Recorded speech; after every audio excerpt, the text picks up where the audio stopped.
आज का वीडियो का विषय है इस्लामिक तंत्र विद्या। एक इस्लामिक तांत्रिक कैसे बने आप। जैसे मैंने पिछले वीडियो में हिंदू धर्म में तांत्रिक बनने की विद्या आपको बताई थी, वैसे ही मैं इस पर प्रकाश डालता हूँ आज कि अगर आप इस्लामिक तरीके से तंत्र साधना करना चाहते हैं तो कैसे इस्लामिक तांत्रिक आप बन सकते हैं। दोनों का विधान सेम एक जैसा ही है। अपने वहाँ जैसे शिव और शक्ति की आराधना होती है, वैसे इस्लामिक तंत्र में शिव शक्ति को अलग अलग ना मान करके उसमें एक निराकार ब्रह्म की पूजा होती है, उपासना होती है। और उसमें जो है रूहानियत जो है हज़रत अली से शुरू होती है। अपने वहाँ भगवान शिव का जो स्थान है उसी तरीके से हज़रत अली का उसमें स्थान है। सारी रूहानियत, सारे आमाल जो होते हैं वो हज़रत अली से शुरू होते हैं। तो ये तो पहली बात ये है कि जिसको रूहानियत में कदम रखना हो इस्लामिक तंत्र में, उसको किसी न किसी दरगाह या मज़ार से फैज़ होना चाहिए, यानी उनकी तालीम किसी न किसी सिलसिले से होनी चाहिए। अब सभी सिलसिलों की शुरुआत हज़रत अली के बाद से सारी रूहानियत वहाँ से शुरू होती है, और सभी सिलसिलों की शुरुआत होती है गौस पाक से।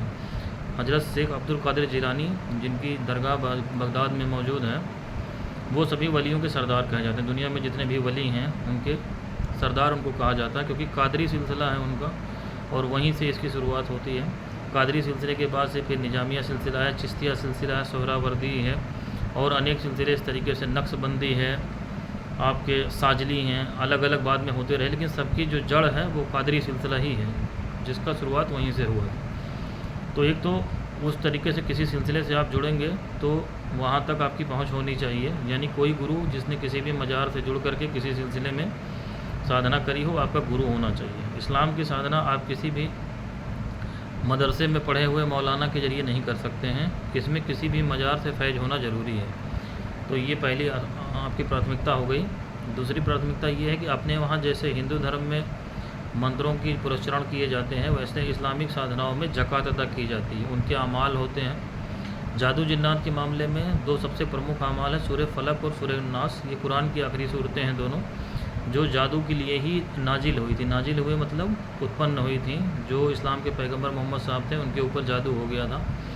तो एक ईश्वर की रची माया ही थी, पब्लिक को सिखाने के लिए, बताने के लिए, जो उनके अनुयायी थे कि जादू होता है, और उसी से इसका इलाज हुआ था। जब वो पूरी घटना उसकी है, जो लोग चाहें उसको देख सकते हैं। तो सूरह फलक और नास का आमिल हो जो भी होगा वो किसी भी प्रकार के जादू जिन्नाती काम को कर सकता है। तो सबसे प्रमुख जो चलन में है वो सूरह फलक और नास की ज़कात कबीर बोलते हैं। छोटी ज़कात जो होती है उसको ज़कात सगीर बोलते हैं, जो कम दिनों में अदा हो जाती है। और ज़कात कबीर की जो तादाद होती है वो 1.25 लाख से कम नहीं होती है। एक एक सूरत का 1.25 लाख आपको पढ़ना पड़ेगा। पहले आपकी दीक्षा, जिसको हिंदू धर्म में बोलते हैं, वैसे वहाँ पे इजाज़त बोलते हैं। इस्लामिक साधनाओं में इजाज़त होनी चाहिए।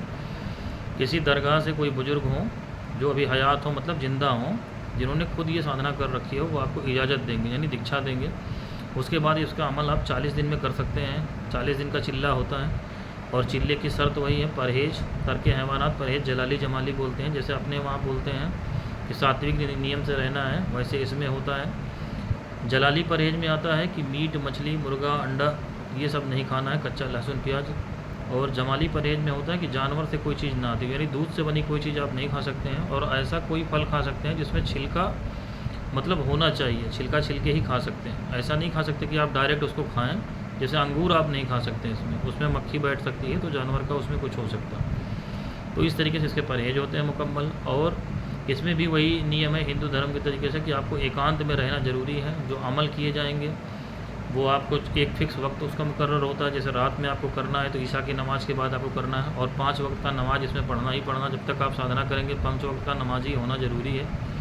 बाकी इस्लाम के जो नियम हैं वो सारे फॉलो करने पड़ेंगे शरीयत के हिसाब से, कि आप कोई गलत काम नहीं करेंगे, कम से कम बात करेंगे, पब्लिक से नहीं मिलेंगे। 40 दिन तक इसको मौतकिफ़ बोलते हैं, मौतकिफ़ होकर के रहना पड़ता है। एक कमरे में अपने आप को रखिए अलहदा, खाना जो गुरु बताएगा वही मिलेगा, कम से कम खाना आपको खाना है। और 40 दिन में ज़कात हो जाए, जनरली 40 दिन में हो जाती है। 40 दिन से ज़्यादा की तादाद नहीं रखी जाती है। 40 दिन में ना हो तो फिर उसके 40 दिन के 3 चिल्ले किए जाते हैं। इसको चिल्ला कशी बोलते हैं उसमें, इस्लामिक तंत्र में। तो इस तरीके से कोई अमल ये सिद्ध होता है। एक जनरल तरीका मैंने बताया। हर अमल के मुख्तलिफ ज़कात हैं, उसकी तादाद है, सबका 1.25 लाख नहीं है, किसी का कम है, किसी का ज़्यादा है। तो प्रमुख अमाल जो इसमें किए जाते हैं सूरह फलक और नास है। उसके अलावा आयतल कुर्सी का अमल हिसार के लिए, हम लोग जिसको हिंदू धर्म में सुरक्षा कवच बोलते हैं, वहाँ पे हिसार बोला जाता है।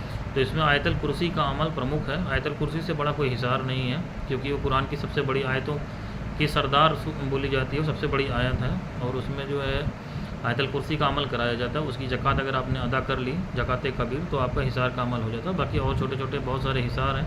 फिर अलग अलग सिलसिलों के भी हिसार होते हैं, जैसे कादरी सिलसिले का हिसार अलग है, चिश्तिया सिलसिले का अलग है, तो वो अलग अलग हिसार भी हैं। लेकिन एक जनरल जो है कुरान से जो है वो आपका आयतल कुर्सी है। तो इस तरीके से एक हिसार का अमल आपको करना ज़रूरी है, और एक आपको जादू जिन्नात का हो गया। अब उसमें और भी अमाल जो हैं अलग अलग काम के लिए, तो दुआ नादे अली शरीफ है जो हज़रत अली से मंसूब है, उसकी भी ज़कात है, उसके तरीके हैं। ज़कात के रमज़ान में भी अदा करी जाती है, मुहर्रम के महीने में की जाती है। इस तरीके से इस्लाम के जो 12 महीने हैं उसमें अलग अलग, शाबान में अलग ज़कात होती है, रमज़ान में अलग होती है, तो बहुत सारे अमाल हैं उसकी की जा सकती है। तो उसमें दुआ नादे अली शरीफ है, सूरह मुजम्मिल शरीफ है, सूरह इखलास है, चहल काफ शरीफ है जो हज़रत गौस पाक जिसको मैंने बताया सभी वलियों के सरदार हैं, वो उनसे मंसूब अमल है, वो जादू जिन्नात में काम करता है। इन सब के रूहानी भी काफ़ी फ़ायदे होते हैं। तो जो लोग एक तरीके से ईश्वर प्राप्ति की साधना करते हैं, यानी सूफी संत बनते हैं, उनको ये अमाल लाजमी कराए जाते हैं। इनका उद्देश्य जादू जिन्नात नहीं। जादू जिन्नात के लिए तो अब सूर्य फलक और नास पर्याप्त है। सूर्य फलक और नास की आपने ज़कात अदा कर ली, आयतल कुर्सी की ज़कात अदा कर ली, आप किसी का भी इलाज कर सकते हैं, उतार कर सकते हैं, काट पीट सकते हैं, हो जाएगा। लेकिन जिसको रूहानियत में कदम रखना है, मतलब ईश्वर प्राप्ति के रास्ते में बढ़ना है, जिसको इस्लाम में बोलते हैं कि हकीकत, तो उसके लिए जो है उसके अपने आयाम हैं। जैसे अपने वहाँ बोलते हैं अलग अलग चरण होते हैं, उसमें भी है तरीक़त हो गया, शरीकत हो गया, मार्फत हो गया, हकीकत हो गया। हकीकत मतलब ईश्वर प्राप्ति। तो इस तरीके के चरण में जो लोग चलते हैं वो ये कंपलसरी अमाल उसको कराए जाते हैं, जिसमें सूरह इखलास बहुत प्रमुख है। किस सिलसिले का कौन सा अमल है? सूरह मुजम्मिल शरीफ रूहानियत में कदम रखने के लिए बहुत ज़रूरी है। दुआ नादे अली शरीफ है। इसी तरीके से सूक्ष्म जगत में जैसे अपने वहाँ काली जी की साधना है, वैसे इस्लाम में बरहती शरीफ की साधना, दुआ बरहती शरीफ जो होता है वो खाली निगेटिव, कोई भी ऐसी मखलूक अभी तक बनी नहीं है जो इसके ताबे ना हो, मतलब इसके कंट्रोल में ना हो। तो जितनी भी सूक्ष्म जगत की शक्तियाँ होती हैं उनको अपने नियंत्रण में लेने के लिए, उनको निपटने के लिए, उनका काम करने के लिए दुआ बरहती शरीफ का अमल होता है। काफ़ी जलाली अमल है, और उसकी भी ज़कात 21 दिन से ले करके फिर 40-40 दिन के 3 चिल्ले हैं, परहेज जलाली जमाली के साथ किया जाता है। तो इसको करने के बाद आमिल को फिर सूक्ष्म जगत की कोई शक्ति ऐसी नहीं जो उसके ताबे ना हो। तो ये प्रमुख ये अमल ये है। उसके बाद है आयत कुतुब है। ये आयत कुतुब का 2 तरीके के हैं, शुमाली और जुनूबी। तो आयत कुतुब के अमाल किए जाते हैं इस तरीके से। आयत कुतुब का भी आप कर सकते हैं। आयत कुतुब का भी किसी ने 1 साल का बाकायदा अमल अगर कर लिया है तो फिर रूहानी काम करने के लिए उसको किसी दूसरे अमल की ज़रूरत नहीं होती। तो ये अलग अलग मुख्तलिफ किस सिलसिले में आपने बैत किया है, मतलब दीक्षा ली है, उसके हिसाब से ये साधना इस्लामिक है। और बाकी कोई किताब पढ़ के, यूट्यूब पढ़ करके अगर इस्लाम में साधना करी तो हस्र सबका वही होना, क्योंकि ईश्वर सबका एक ही है। वो अलग अलग नाम से जाना जाएगा, चाहे अल्लाह कहो, भगवान कहो, गॉड कहो। ये मैंने अभी इस्लाम की बात करी, ऐसे बहुत धर्म की साधनाएँ हैं, आपके क्रिश्चियन लोगों की साधनाएँ हैं, लेकिन कोई साधना एक दूसरे से इसमें कमज़ोर नहीं है। ये मूर्खता लोग करते हैं। ये हिंदू धर्म में तंत्र विद्या सीखा है इसने, इस्लामिक में सीखा है, तो ये ज़्यादा जानता है, वो देवी देवता कमज़ोर हैं। या इस्लाम वाला कहेगा कि ये हिंदू वाला कम, ऐसा नहीं है। सब शक्ति एक ही परमात्मा ने बनाई।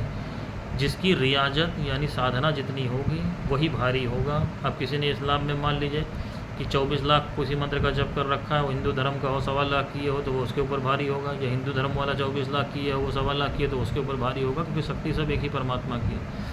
अब वो अलग अलग धर्म में अपने अपने हिसाब से व्यक्त है, तो इन सब मूर्खताओं में ना पड़े। और सूक्ष्म जगत की शक्तियाँ आपस में कभी भी लड़ेंगी नहीं। ये आप जानो कि हनुमान जी किसी मज़ार पे जाके झगड़ा करने लगेंगे या काल भैरव झगड़ा करने लगेंगे, तो ऐसा नहीं होता। सूक्ष्म जगत की शक्तियाँ प्रकृति के नियम से चलती हैं, चाहे आपके भैरव जी हों, हनुमान जी, ये सब साथ में चलते हैं। किसी के ऊपर कोई तांत्रिक अगर अमल करता है, इसीलिए तांत्रिक लोग हिंदू मुस्लिम सभी शक्तियों को साथ में लेकर के चलते हैं। तंत्र विद्या सीखने का मतलब इस्लामिक तंत्र भी सीखना पड़ता है, उन शक्तियों को मनाना भी आना चाहिए। एक पीरवानी शक्ति का हाथ आपके सर पे होना चाहिए। तो कोई हिंदू विधि से चले या इस्लामिक शक्ति से चले, जो इस्लामिक तांत्रिक होगा उसको हिंदू शक्तियों को चलाना आना चाहिए। हिंदू शक्तियों से मदद कैसे ली जाए, जो इस्लामिक तांत्रिक हैं, दरगाह मजार से काम करते हैं, वो भी हनुमान जी, भैरव जी, इन लोगों को, काली जी को काम करना जानते हैं कि इनको भोग दे करके इनके जरिए काम किया जाता है। और ऐसे जो हिंदू होते हैं वो इस्लामिक शक्तियों को, पीरवानी शक्तियों को चलाना जानते हैं कि कोई जिन्नात है, नहीं आ रहा, नहीं पकड़ा जा रहा है, तो उसको किसी दरगाह या मजार से कैद करवा लेते हैं।